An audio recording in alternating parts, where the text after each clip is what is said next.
Dumping ग्राउंडच्या मुद्द्यावर उल्हासनगर महापालिकेमध्ये भाजप नगरसेवकांनी चांगलाच गोंधळ घातलाय।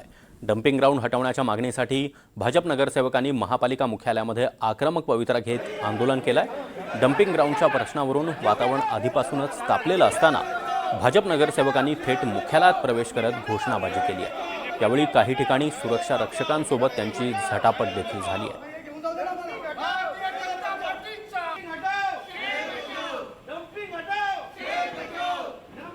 अमजद खान सध्या आपल्यासोबत जोडला गेलेला आहे। अमजद, भाजप नगरसेवक आणि पोलिसांमध्ये चांगलीच झटापट झाली आहे।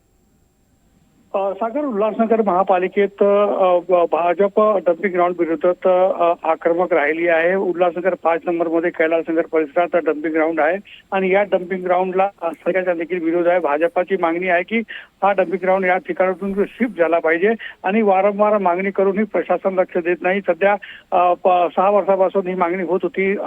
भाजपाचे जे नगरसेवक ते आक्रमक झाले होते। आज महापालिका मुख्यालयाने आंदोलन केलं होतं। या दरम्यान महापालिका मुख्यालयाचा जो परिसर आहे त्यात भाजप कार्यकर्ते बसले होते आणि त्यांनी अधिकाऱ्यांच्या केबिनमध्ये जाण्याचा प्रयत्न केला। त्या दरम्यान महापालिकाचे जे सुरक्षा रक्षक आहेत त्यांच्यात आणि भाजपच्या नगरसेवकांमध्ये झटापटी देखील झाली आहे। भाजप नगरसेवकांची एकच मागणी आहे की जोपर्यंत डम्पिंग ग्राउंड या ठिकाणातून शिफ्ट होत नाही तोपर्यंत त्यांचे आंदोलन सुरूच राहणार। आता महापालिकेमध्ये शिवसेना आणि भाजपची सत्ता आहे, मात्र भाजपला आंदोलन करण्याची वेळ येते। हे पण एक महत्वाची बाब आहे आणि दुसरीकडे आता महापालिका प्रशासन या संदर्भात काय निर्णय घेतं हे पाहणे महत्वाचे ठरणार। नक्कीच अमजद, त्यामुळे आता महापालिका या संदर्भात काय पावलं टाकते याकडे आपलंही लक्ष असेल। धन्यवाद या माहितीसाठी।